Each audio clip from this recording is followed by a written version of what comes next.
rain came down like shattered glass that night, slicing through the silence of the forest.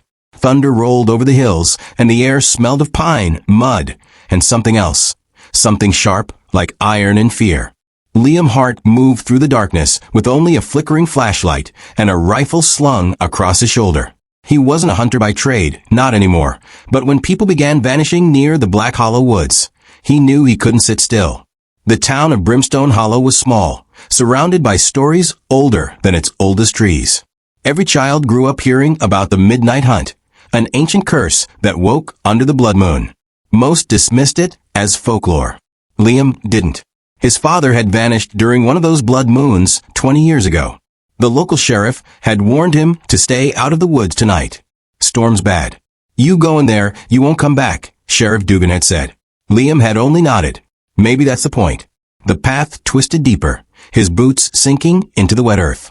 The beam of his flashlight trembled as lightning flared across the canopy, revealing claw marks etched into tree trunks, long, jagged, and impossibly deep.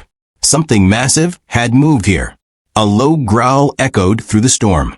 Liam froze. His finger brushed the trigger. The growl came again, closer this time, vibrating in his chest. He slowly turned the light toward it. Two golden eyes glowed in the dark. They stared at him, unblinking, intelligent, and ancient. The creature stepped into view. It was shaped like a wolf, but larger than any natural beast, its fur silver black and slick with rain. Steam rose from its body, as if it burned from the inside. Its teeth caught the lightning for a heartbeat, and Liam realized he was staring at the very thing his father had chased 20 years ago. The Midnight Hunt was real. He raised the rifle and fired. The shot tore through the storm, but when the light cleared, the creature was gone. Only the echo of its growl remained. Liam's pulse thundered. He turned, ready to retreat, but the woods around him shifted. Branches bent like ribs. Shadows moved on their own. The forest wasn't just alive, it was watching. He pushed forward, drawn by a strange compulsion. His father's voice whispered in his mind, "Find the heart of the forest, Liam. That's where it ends." After an hour of trudging through mud and fear, he found it. A clearing lit by the blood-red moon. In the center stood an old stone circle covered in moss and carvings, wolves, moons, and flames.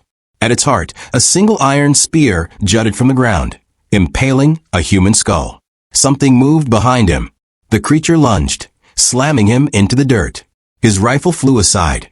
Hot breath seared his face.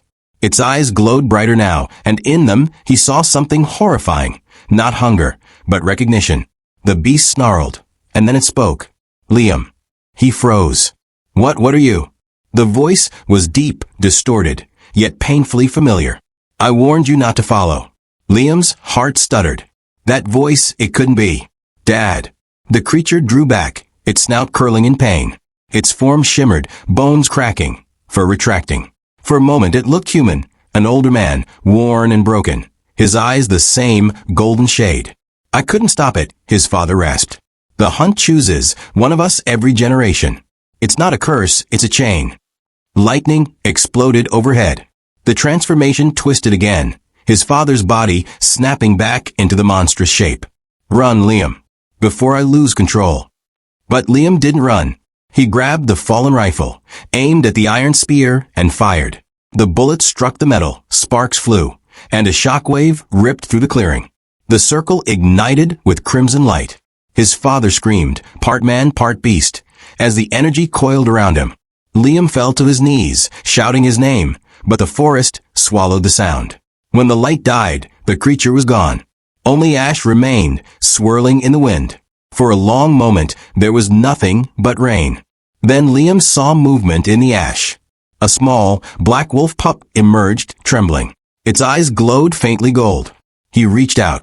The pup sniffed his hand and pressed against his palm.